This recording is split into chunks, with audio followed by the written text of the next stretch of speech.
नमस्कार दोस्तों, जंगली रिएक्शन में आपका स्वागत है। मैं हूं अजय। मैं हरदीप।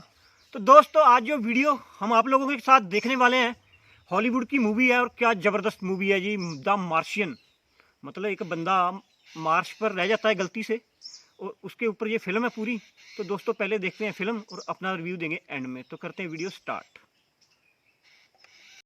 इस कहानी की शुरुआत में ये दिखाते हैं कि नासा के कुछ एस्ट्रोनॉट्स जो कि मार्स पर यानी कि मंगल ग्रह पर हैं और वो वहां पर अपने मिशन पर हैं। ये सब के सब एस्ट्रोनॉट्स यहाँ पर मिट्टी के सैंपल्स ले रहे होते हैं। तभी उन्हें इंफॉर्मेशन मिलती है कि यहाँ पर एक बहुत बड़ा तूफान आने वाला है और उन सबको अब अपने मिशन को रद्द करना है और जितनी जल्दी हो सके उन्हें अपने फ्लाइंग ऑब्जेक्ट तक पहुंचना है। और अब ये सब के सब अपने फ्लाइंग ऑब्जेक्ट की तरफ बढ़ रहे होते हैं। तभी मार्क वॉटनी जो कि एक एस्ट्रोनॉट और एक बॉटनिस्ट हैं, उनसे कुछ चीज टकराती है और वो उस तूफान में खो जाते हैं।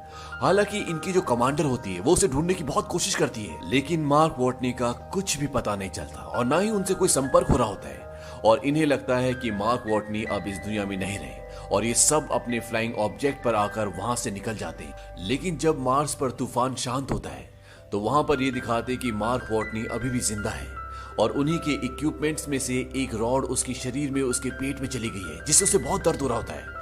वो किसी तरह से वहां से उठकर अपने कैंप में जो उन्होंने शेल्टर के लिए वहां पे लगाया होता है उसके अंदर पहुंचता है और वो अपने शरीर से उस रॉड को निकालता है। मार्क वॉटनी यहाँ से किसी से भी संपर्क नहीं कर सकता क्योंकि संपर्क करने के जितने भी इक्विपमेंट्स थे वो सब के सब तूफान में नष्ट हो चुके हैं और मार्क अब यहाँ पर अकेला फंसा हुआ है और उसके साथियों को ये लगता है कि वो इस दुनिया में नहीं है और अगर उसे यहाँ से निकलना है तो उसे अगले 4 सालों तक इंतजार करना पड़ेगा क्योंकि नासा का अगला प्रोजेक्ट 4 साल बाद यहाँ से 3200 किलोमीटर दूर आएगा और उसे वहां पहुंचना होगा। लेकिन वॉटनी 4 साल तक इंतजार नहीं कर सकता क्योंकि उसके पास 4 सालों तक का खाना नहीं है और अब उसे किसी भी तरह से अपने लिए खाना अरेंज करना होगा। इसीलिए वो ये तय करता है कि वो यहाँ पर मार्स पर खेती करेगा। उसके पास आलू होते हैं और वो यहाँ पर आलू उगाना चाहता है, लेकिन उसे मिट्टी को उपजाऊ बनाने के लिए बहुत सारे पानी की जरूरत पड़ेगी और मार्स पर पानी नहीं होता। वॉटनी एक बॉटनिस्ट है तो उसे पता है कि खेती करने के लिए किन किन चीजों की जरूरत होती है और वो अब यहाँ पर खेती करने की तैयारी करता है। वॉटनी एक जगह बहुत सारी मिट्टी इकट्ठी करता है, उसमें आलू डालता है और उन्हें उगाता है, लेकिन अब उसे पानी बनाना है। पर अच्छी खबर ये होती है कि वॉटनी को पता है कि पानी कैसे बनाया जाता है। हाइड्रोजन में ऑक्सीजन मिलाकर उसे जलाने से पानी बनता है और यहाँ पर वॉटनी के पास सारे साधन होते हैं और वो ऐसे ही करता है। पर जब वो पहली बार हाइड्रोजन में ऑक्सीजन डालकर मिलाता है तो एक जोरदार ब्लास्ट होता है क्योंकि वो उस ऑक्सीजन को कैलकुलेट नहीं करता जो उसकी सांसों से आ रहा होता है।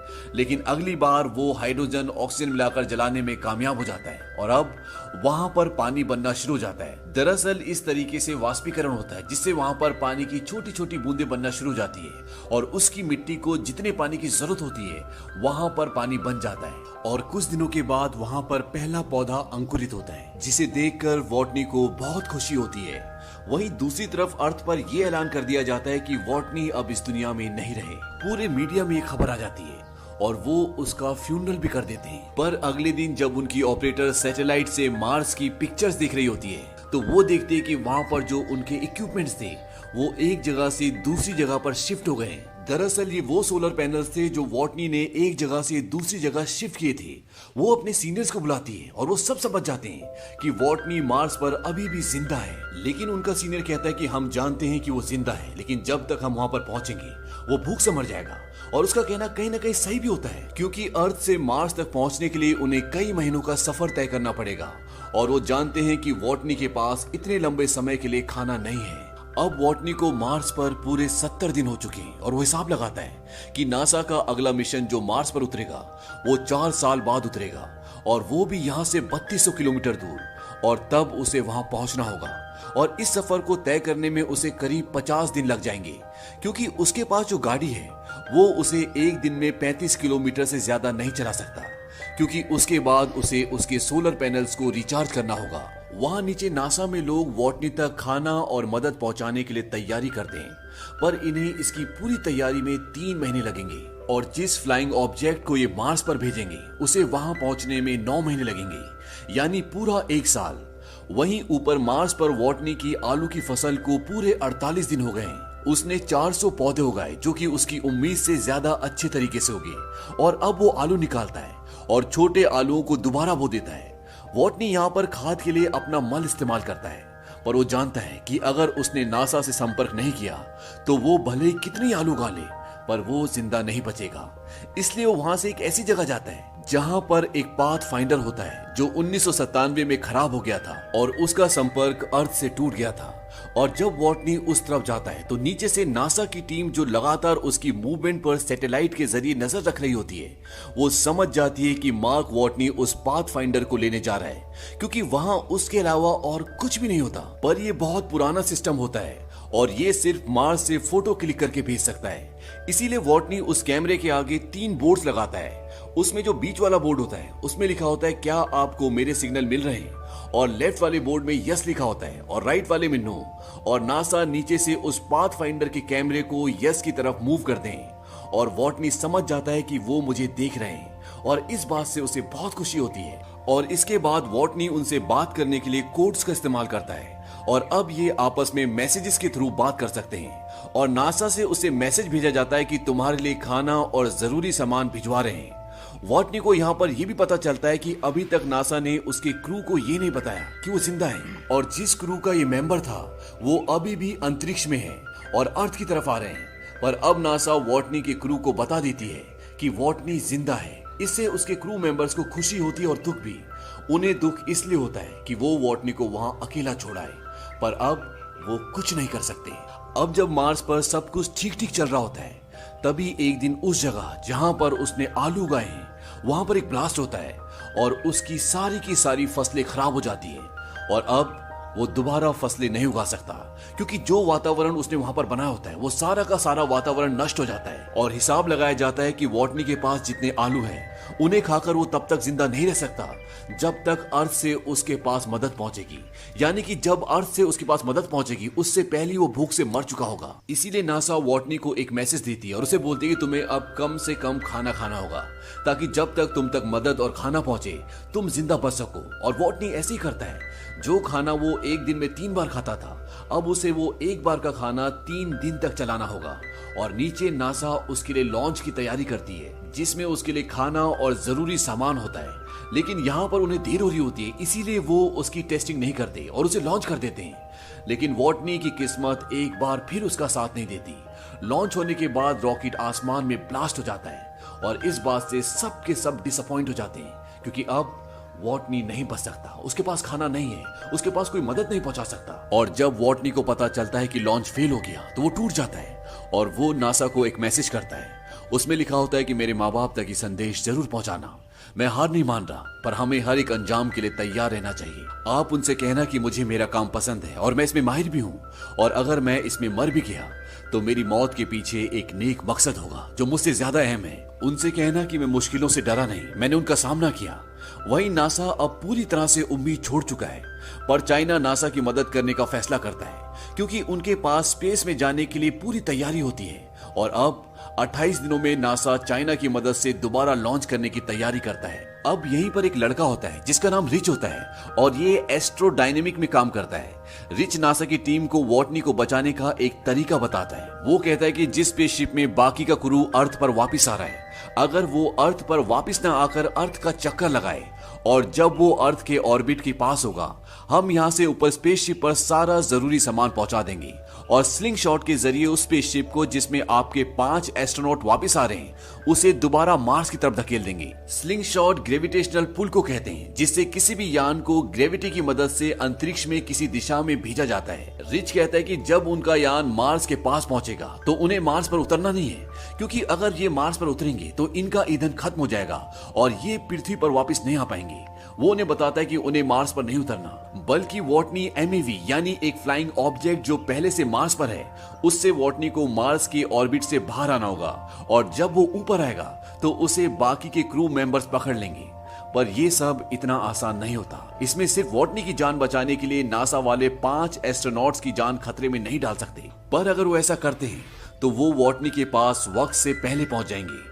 लेकिन बाकी के क्रू जो अब अपने घर पहुंचने वाले हैं, उनका मिशन 533 दिन और बढ़ जाएगा और नासा ये तय करती है कि वो ये नहीं करेंगे, क्योंकि वो सिर्फ वॉटनी की जान बचाने के लिए, जिसकी जान बचने की उम्मीद पहले से बहुत कम है, अपने 5 एस्ट्रोनॉट्स की जान खतरे में नहीं डाल सकते। वहीं मार्स पर वॉटनी अब उस काम को पूरा करने में लग जाता है जिसके लिए वो यहाँ आए थे और जो तूफान की वजह से अधूरा रह गया था। वहीं दूसरी तरफ रिच पर्नेल, वही लड़का जिसने नासा को वॉटनी को वापस लाने का प्लान बताया था, वो किसी तरह से वॉटनी तक पहुंचने का पूरा प्लान इन 5 एस्ट्रोनॉट तक पहुंचा देता है और ये पांचों नासा की परमिशन के बिना ही वॉटनी को वापस लाने का फैसला करते हैं। और जब नासा देखता है कि उनके फ्लाइंग ऑब्जेक्ट की दिशा बदल रही है तो वो समझ जाते हैं कि ये पांचों एस्ट्रोनॉट अब वॉटनी को लेने वापस जा रहे हैं और नासा उन तक उनका सारा जरूरत का सामान पहुंचा देता है। इस काम में चाइना उनका साथ देता है। वहीं मार्स पर वॉटनी उस फ्लाइंग ऑब्जेक्ट तक पहुंचने के लिए निकल पड़ता है, जिस पर बैठकर वो मार्स के ऑर्बिट से निकलकर उस यान तक पहुंच जाएगा जिसका नाम हमिस है, जिसमें वॉटनी के 5 एस्ट्रोनॉट दोस्त उसे लेने आ रहे हैं। वॉटनी अब 90 दिन के लंबे सफर के बाद उस जगह तक पहुंच जाता है जहां से वो मार्स से निकल सकता है, पर ये इतना आसान नहीं है क्योंकि इस फ्लाइंग ऑब्जेक्ट में वजन बहुत ज्यादा होता है। इसीलिए वॉटनी को उसके लगभग सारे पार्ट्स निकालने पड़ते हैं, क्योंकि अगर वजन कम नहीं हुआ तो वॉटनी अंतरिक्ष तक पहुंच ही नहीं पाएगा। और जिस फ्लाइंग ऑब्जेक्ट से वो 5 एस्ट्रोनॉट आ रहे हैं, अगर वो मार्स पर उतरा तो उनका फ्यूल खत्म हो जाएगा और वो वापस अर्थ पर उतर ही नहीं पाएंगे। इसीलिए वॉटनी को अपने फ्लाइंग ऑब्जेक्ट से 5000 किलो कम करना होगा और वॉटनी को अपने फ्लाइंग ऑब्जेक्ट से सभी सामान को उतार कर बाहर फेंकना पड़ता है। और अब वॉटनी एक ऐसे फ्लाइंग ऑब्जेक्ट से अंतरिक्ष में जाएगा जिससे अंतरिक्ष तक पहुंचना बहुत मुश्किल है, पर वॉटनी को ऐसा करना पड़ता है। पूरी दुनिया की नजर इस मिशन पर होती है और वॉटनी टेक ऑफ करता है और अब उसका फ्लाइंग ऑब्जेक्ट अंतरिक्ष की तरफ उड़ना शुरू हो जाता है और वो अंतरिक्ष में पहुंच जाता है। उसके साथ ही उसके साथ रेडियो के जरिए कम्युनिकेट करने की कोशिश करते हैं, पर वो दबाव की वजह से बेहोश हो गया होता है, इसीलिए बात नहीं हो पाती। पर कुछ देर बाद उसे होश आ जाता है और सब बहुत खुश हो जाते हैं। अब यहाँ पर एक और मुसीबत होती है कि वॉटनी की स्पीड बहुत तेज होती है और उसे पकड़ना इतना आसान नहीं है। वॉटनी बोलता है कि मैं अपने स्पेस सूट पर छेद करूंगा और उसमें से जो हवा निकलेगी उससे मैं अपने आप को दिशा देकर तुम तक पहुंच जाऊंगा। उसके साथ ही उसे ऐसा करने के लिए मना करते हैं। वहीं अभी भी हर्मीज स्पेसशिप की स्पीड बहुत तेज होती है, इसीलिए उन्हें वहां बॉम्ब बनाकर अपने स्पेसशिप का एक हिस्सा उड़ाना पड़ता है जिससे उसकी स्पीड कम हो जाती है। और अब उन्हें वॉटनी अपनी ओर आता दिखाई देता है और स्पेसशिप की कमांडर एक फ्लाइंग चेयर पर बैठकर वॉटनी को पकड़ने के लिए जाती है, पर जिस रस्सी से वो बंधी होती है वो खत्म हो जाती है और वॉटनी तक पहुंचना अब नामुमकिन है। और वॉटनी यहाँ पर वही करता है जो उसने कहा था। वो अपने स्पेस सूट पर छेद करता है और अपने फ्लाइंग ऑब्जेक्ट को छोड़ देता है और उसके स्पेस सूट से जो हवा निकल रही होती है वो उससे अपने आप को दिशा देता है और किसी तरह से वो अपने कमांडर तक पहुंच जाता है जो उसे चेयर पर बैठकर वहां पर लेने आया होता है। लेकिन जैसे ही वो उसका हाथ पकड़ने वाला होता है वो उसके हाथ से छूट जाता है, लेकिन जिस रस्सी से वो बंधी होती है वॉटनी उस रस्सी को पकड़ लेता है और इस तरह से ये वॉटनी को वापस अपने स्पेसशिप में ले आते हैं और वॉटनी की जान बच जाती है। और इतनी मुश्किलों का सामना करने के बाद जब वॉटनी अर्थ पर आता है तो वो एस्ट्रोनॉट्स का इंस्ट्रक्टर बन जाता है जो उन्हें ये सिखाता है कि दूसरी दुनिया में दूसरे ग्रह पर जिंदा कैसे रहा जाता है। और इसी के साथ ये फिल्म, ये कहानी यहीं पर खत्म हो जाती है। ये फिल्म सन 2015 में आई थी और ये एक बहुत ही कामयाब फिल्म थी। ये फिल्म एक नॉवेल पर आधारित है। तो दोस्तों वीडियो हो चुकी है ख़त्म। क्या ज़बरदस्त मूवी थी भी भाई, मज़ा आ गया देखने का।